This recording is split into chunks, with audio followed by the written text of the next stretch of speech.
Hey gang, welcome. So, as you know, we're adding some movement to our class this year. We're looking for ways to find movement within our fingers, right or left hand, trombone slides, pianos, the cello, whatever it might be.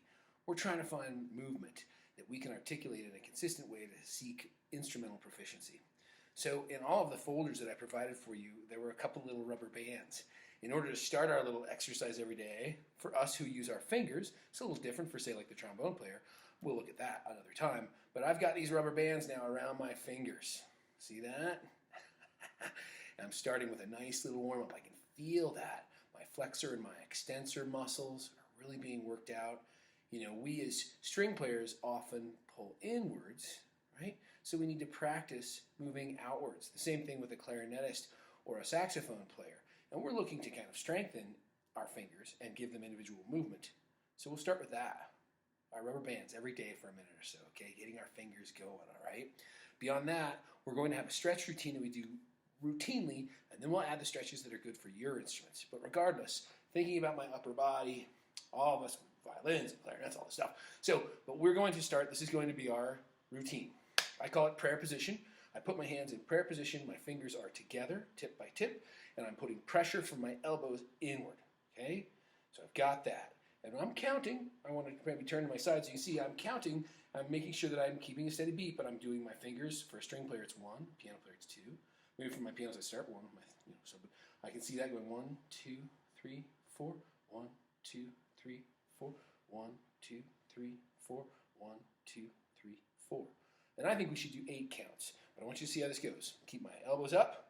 I then turn it so the palms of my hands are facing in towards my chest. And I try to draw my hands in and touch my sternum. And I breathe. I count. Okay? We go back to prayer position. Move them again.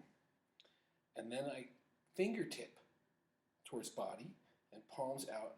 And I'm going to try to touch my sternum and hold it there for a second. Relaxing. Feeling pressure in my upper arms. Okay? My shoulders. But I'm finding ways to relax that and put that into my fingertips. Going to release outwards to my tips. And then I like to do a couple fist, wave, relax. Okay, so it's going to be part of our daily warm-up. It's fun to share this with you, and I look forward to all of your ideas based upon the way that you hold and play your instruments.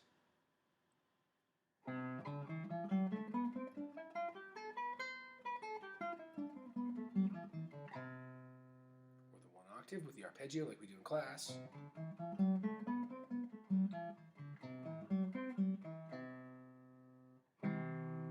So, if we think about the movements that our hands do within a scale, we're going to dance these scales at some point. I first think about it as the instrumentalist. 2, 4, 1, 2, 4, 1, 3, 4, 4, 3. So I think of the fingering. The one pattern I played had a shift in it. 2, 4, 1, 2, 4, 1, 3, 4, 1, 3, shift, 1, 3, 1, 2, 4, 1, 3, 4. Shift. So I want to isolate those movements. I'm going to control it by tempo as well. 2, 4, 1, 2, 4, 1, 3, shift, 3, 1, 2, 4.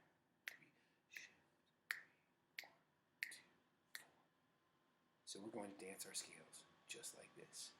Do-do-do-do-do.